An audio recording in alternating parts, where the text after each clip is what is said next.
د نجيبه پیز داسې خبر چې ټول مینوال یې حیران کړي دي.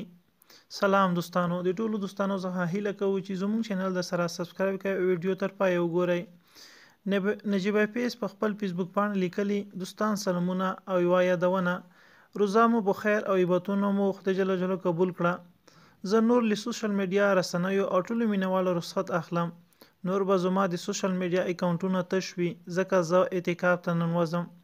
ما ته الله جل جلاله ښه ژوند، ښه دوستان، ښه کورنۍ، ښه شهرت او ستاسو غوندې ښه مینوال راکړي دي.